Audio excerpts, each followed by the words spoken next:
Welcome to the Blue OASIS podcast. This is a FEAT podcast for finding peace and prosperity, learning the history of hobbies, as well as developing a little side hustle. If you want to find peace and prosperity in your life, this is your show. Get ready. You're listening to the Blue OASIS podcast. I am your host, Adam Rothstein. All right, let's get to the show.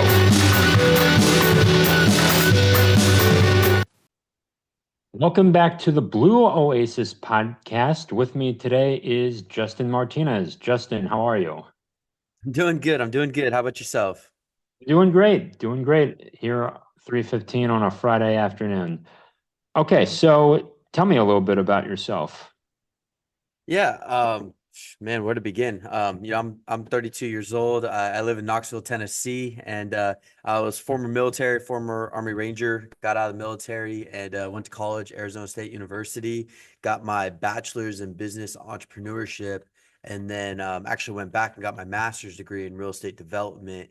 And since then, I've never worked for anyone else. I've always kind of created my own route and entrepreneured my way through life. I had started a healthy vending machine company in college, ran that, sold it. I ran door-to-door sales teams that we had started, did that, and then used a lot of the profits and got into Airbnbs.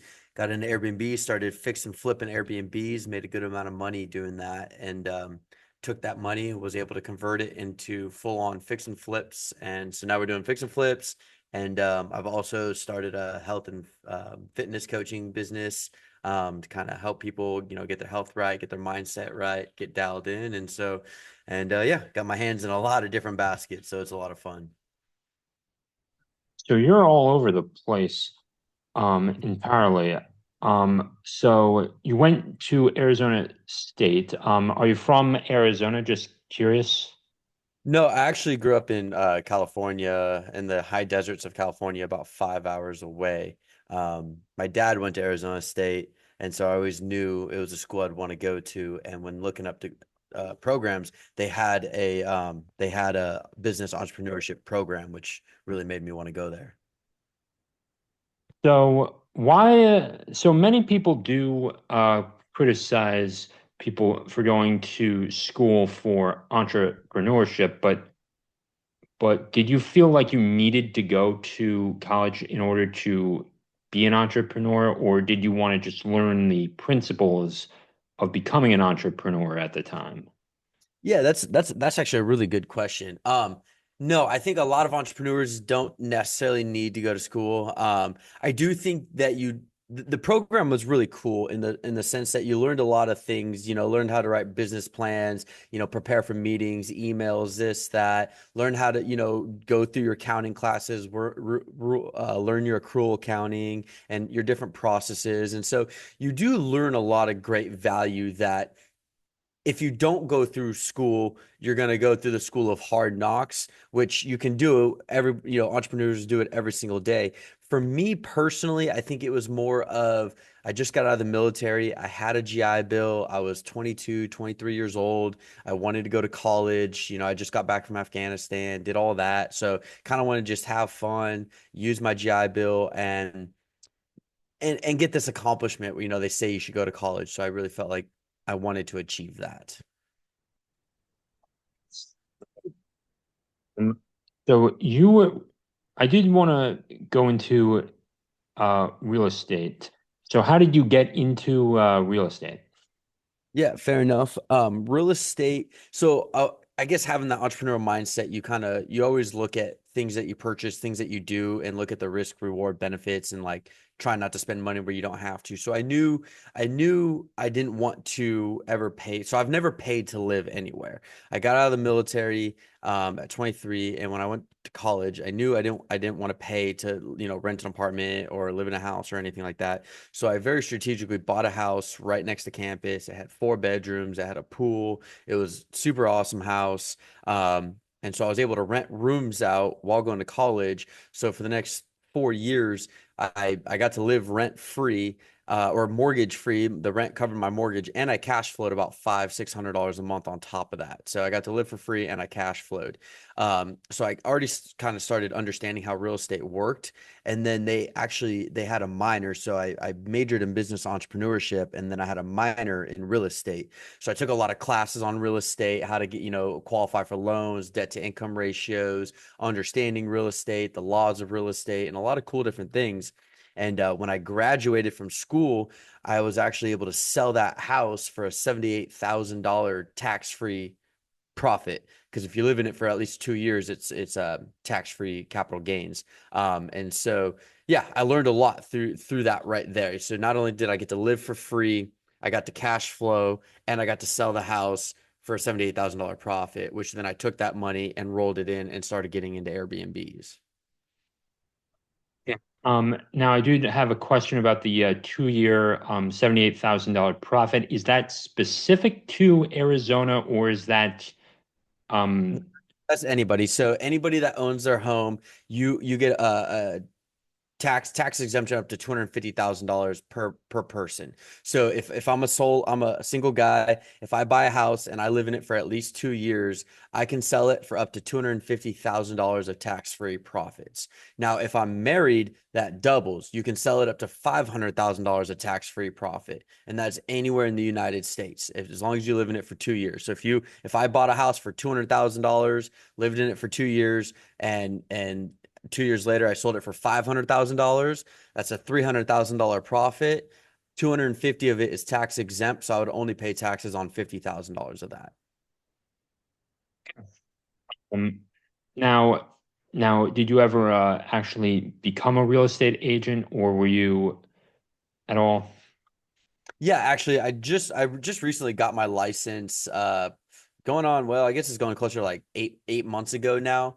Um, not really to practice real estate though, mainly for my own personal transactions. Over the last 5 years, I've bought 10 houses and sold 10 houses. So that's 20 transactions. And I was doing the math, and I'd paid hundreds and hundreds of thousands of dollars in commissions to agents.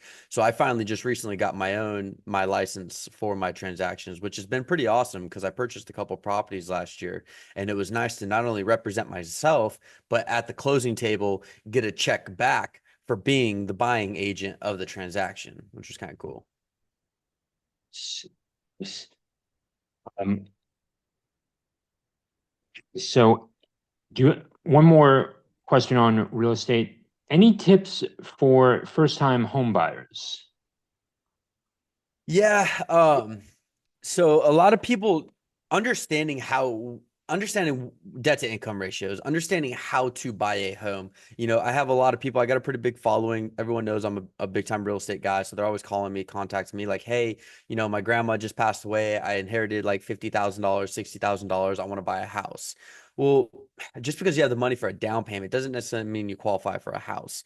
And so you have to understand debt to income ratios. It's a little complex to explain in a podcast. I have videos breaking it down, but basically you have to qualify to buy a home. So they take the last 2 years of your income, divide it, and they tell you you're qualified to purchase X amount of property.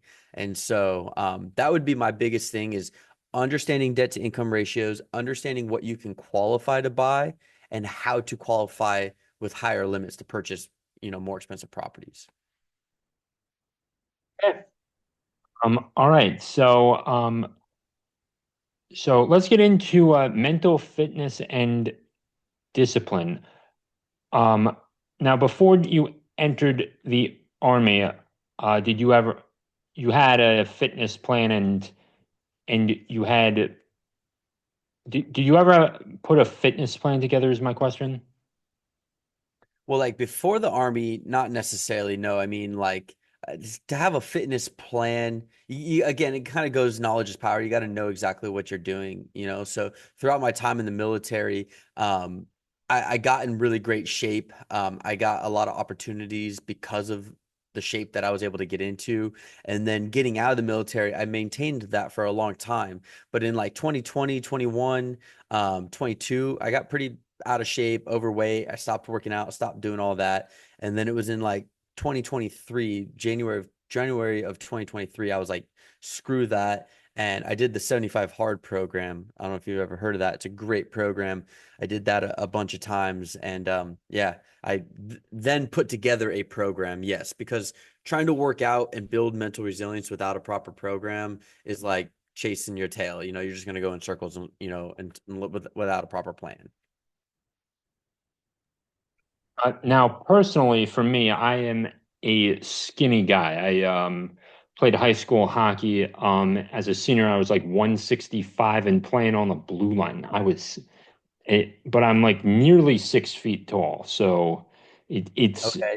it's tough. And somehow I got to play college hockey. So again, like skinny guy there. I mean, it's incredibly hard when you're taking those hits. Oh yeah, those Um, guys 6 foot tall, they're probably 200 plus pounds, so yeah. I mean, take a look at Victor Hedman after all. Um, yeah, so 75 hard, I did want to get into that. So that's no sweets, and you work out twice a day. Um, is it specifically you do cardio so on? the whole program is there's 5 daily tasks you have to do. So I've done it a lot. I've done it. I'm actually in the middle of a 75 hard cycle right now. In 2023, I did it 4 times. And then in 2024, I committed to 365 hard. So I did 75 hard, but for the entire year, which was really a heck of a year. But it's just 5 tasks you have to do every day. You have to drink a gallon of water every day. You have to read 10 pages of a book every day. You have to pick a really strict diet and stick to it. It's not just, yeah, no sweets, no junk food. Just pick your diet, stick to it, and no alcohol. Can't drink any alcohol. You have to work out twice a day. One workout has to be outside, and each workout has to be 45 minutes. And then you have to take a daily progress photo. So for the workouts, yes. So one of them has to be outside, and they both have to be 45 minutes long. And so what I usually do is I'll do like a gym session and a cardio session outside. I do triathlons, so I swim, bike, run. So I'm either, swimming or biking or running outside. When I was in peak training right before an Ironman or my 100 miler, sometimes both workouts are outside doing some kind of cardio activity. You have to do one workout outside at least. What if you just do two workouts outside? That That's count? fine. That's fine. You just have to do 2 workouts and one of them has to be outside. Okay. Man, I mean, and and I mean, the no alcohol part, I actually could probably get through that for the rest of my life. I rarely drink Fair enough. at all, but yeah. And I suppose keto would be good on that, or could I also do a Mediterranean diet too, but Yeah, stay strict and just stay off the sugars and the carbs and the fries and the bad carbs and the fries and stuff. you for sure could do the Mediterranean diet, keto diet. The first time I did it, I was really, really strict, and did something more along the Mediterranean diet type deal. And the first several times I was really, really strict. Now I'm pretty much, I just cut out the crap, the sweets, the junk food, the chips, the candies, and all that stuff. Cut out the alcohol. And it's crazy. Just like I stopped. I finished 365 hard, and I kind of had fun for a month. I drank, I ate, I had all this fun. I gained like 15 pounds. It was crazy, and like my belt, literally, I went like 5 notches back up on my belt. I've been back into 75 hard for about 32 days now, and I've shredded all those 15 pounds back off. I've gone those 5 notches back down, and like it's just finding something that works for you and sticking to it and not cheating. That's the biggest thing is people will do diets, but then they'll have a cheat day. And what they don't realize is that there's so many calories in foods that their one cheat day is often enough to offset their whole week of eating right. So they'll eat clean 6 out of 7 days and then eat bad one day and wonder why they're not progressing the way they want because of that one day. It could be enough to offset everything else you do. Personally, it is hard for me to give up the sweets, and I'll like just go a few days and then just give myself a few treats throughout the week, and so I'm not gaining a lot of that because I mean, working can be tough too, and sometimes you need a reward too. So that's my discipline. But could I do 75 hard? Absolutely. I do think I could do it if but Hey, I talk yeah, is I do. cheap. Talk is What? cheap. Talk is cheap. It's one thing Oh, to say it. So I've actually basically wrangled up. I've probably wrangled up three or 400 people over the last 2.5 years to attempt 75 hard. I've got on Facebook pages, David Goggin pages, and I've rallied people. I've created group chats, 50, 60, 70 people at a time. And out of the 400 people I've recruited to do 75 hard, less than five people have actually completed it. so the workouts, man, yeah. I mean, I've got a YouTube channel. I could maybe I'll do it. Maybe I'll get big one of these days, though. Does And walking, does simply walking for 45 minutes outside count? here's the thing is people get super extreme with it. So there's different levels depending on your fitness. Like, look, if you're not a crazy fitness person, yeah, going for a walk for 45 minutes is fine.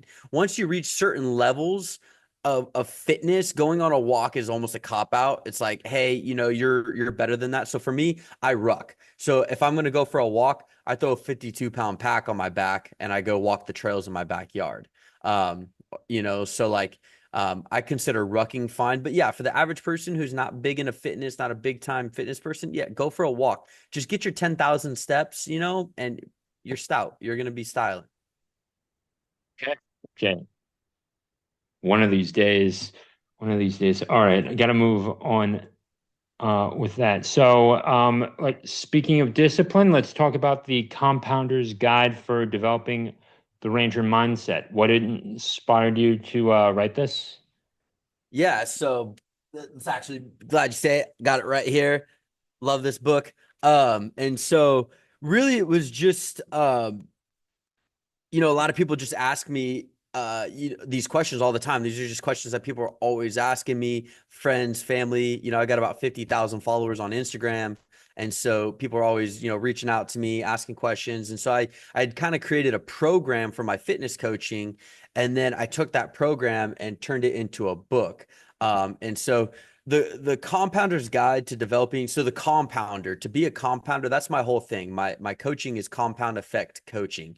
You've all heard of, most people have heard about compound interest, how, one penny turns not just into two, but eventually turns into three to five to, it doubles and then some and doubles and then some by getting bigger and bigger and bigger incrementally.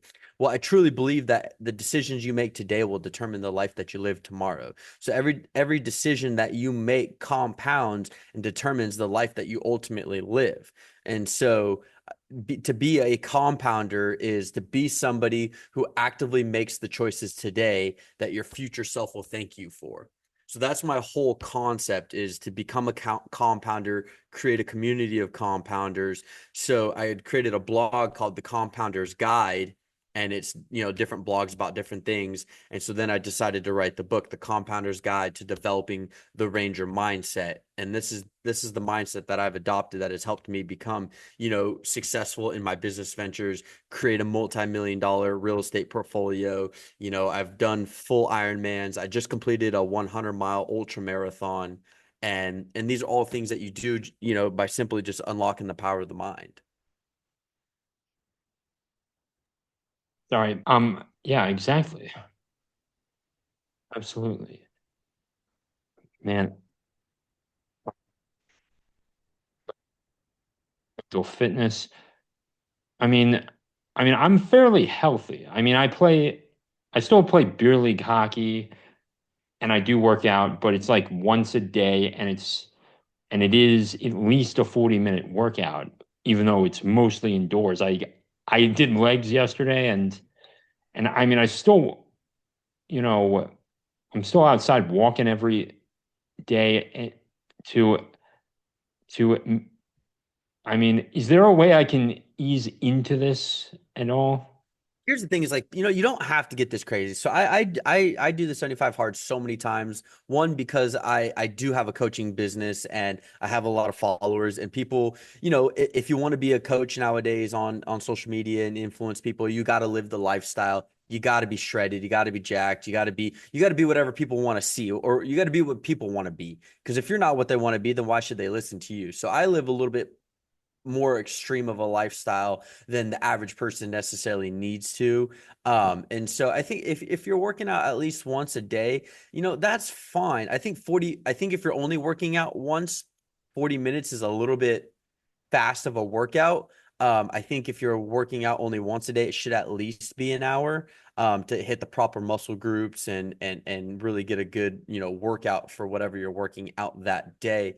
But really, I think if you just did one solid hour workout a day and then prioritized getting at least 10,000 steps in a day. Every book I've ever read, every the health organizations, CDC, any organization or doctor or anyone will tell you that the magic number is around that 10,000 steps. 10,000 steps a day will cure so many diseases and heart problems and issues that people have later on in life. And so that could be something you do to ease into it, is just get your workout in, try to get it to at least an hour, and then focus on getting 10,000 steps a day. Yeah, that's it's it's very good. Yeah, that there was yeah. Closing thoughts. Anything else? Um, okay. Geez, I have something here, but anything else you want to add before? Just just always remember, daily discipline habits, how you do. I'm a firm believer is how you do one thing is how you do everything. And so if you justify an action over here, you're going to justify an action over there. And so if you justify eating this cheat meal once, you're going to justify it again. If you justify skipping this workout once, you're going to justify it again. It's a compound. So the compound effect works both ways. It works. You can positively compound your life to live a better life tomorrow, but you can also negatively compound your life to where your life is not better tomorrow. How you live. I'm 32. So how I live when I'm 40, the 40-year-old me is going to look back and say, Justin, hey, 32-year-old self, you made the right decisions. You were on point. You got it done. And guess what? Now I'm 40. I'm living my best life. I got a good family. I got a good setup and I'm chilling. I'm vibing. I'm having a great time. Controversially, my 40-year-old self could be like, hey, 30-year-old, 32-year-old Justin, you were a knucklehead. You didn't make the right decisions. You didn't set yourself up. You didn't do what you needed to do. Now I'm 40 and I'm still struggling. I can't get these years back. And you just wasted both of our time. So just always remember, how you do one thing is how you do everything. And if you want to get from where you are to up here, you gotta be disciplined. You gotta do the little things and you gotta stay consistent. Consistency is key.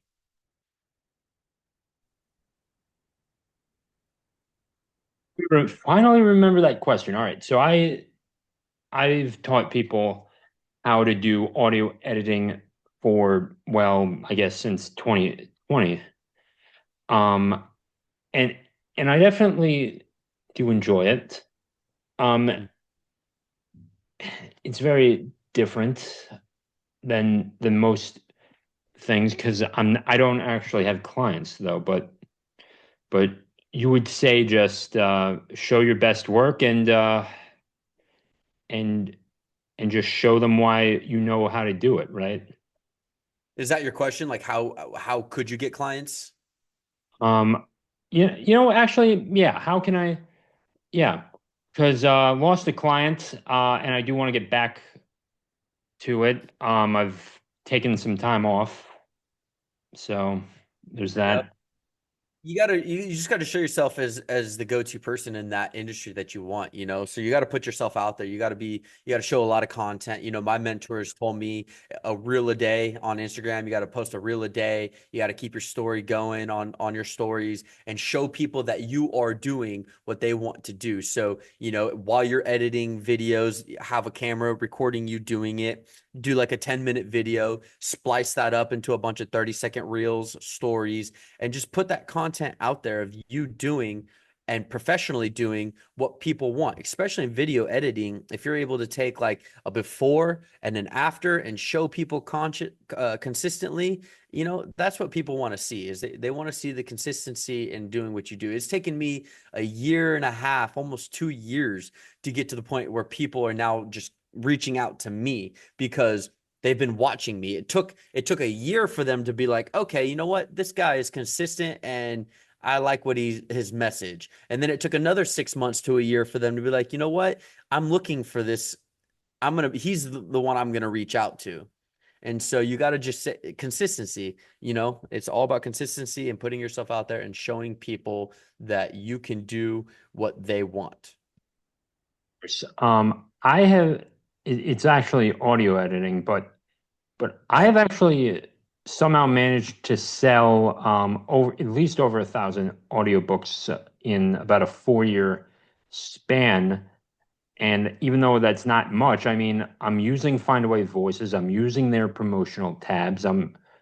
They actually have these little photos that you can actually put out on Instagram for your Instagram Reels to actually make the promo as well. And you can discount price it and you get some priority stuff, but they'll take 30% of your audiobook no matter what. So you might as well go and promote yourself in the process too.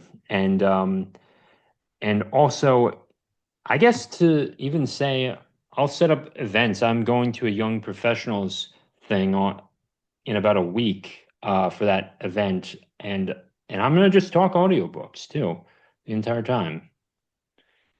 Help Yeah, people. no, OPS, other people's stages, anytime you could get on other people's platforms, stages, podcasts, talk to other people, just get yourself out there, get content while you're speaking, get someone to film you, put it out there. And yeah, just as many your network is your net worth. I'm a thorough believer of that saying. Okay. Um, Anything else you want to add before I end this segment? Just hey, this book is awesome. I'm not just saying that because I wrote it. I've getting a lot of feedback. This book is awesome. You can find me at compoundercoach.com/ranger mindset. Compoundercoach.com/ranger mindset will take you to the book page. And yeah, it's an awesome book. You can scan the QR code, reach out to me, let me know if you have any questions. Right. And with that being said, I've got my audiobooks to promote. Okay, people, if you like baseball, check out Growing Baseball. That is available wherever you get your audiobooks. Also, check out Growing Hockey. That one's a favorite of mine. I love hockey, as you know. Check out Chess, the Game for Peace and Prosperity. That one is a bit of a short one.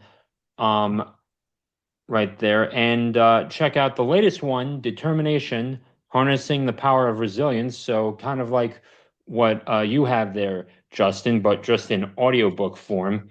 Um, it's a little short. It's only an hour and 10 minutes, but if you go onto audiobooks.com, you can listen to it right now. So I think it's worth it for just about $7. So check it out there and check out the links to your Facebook and Instagram. Do you want me to put those links there? Yeah, Instagram is just the compounder coach. Okay.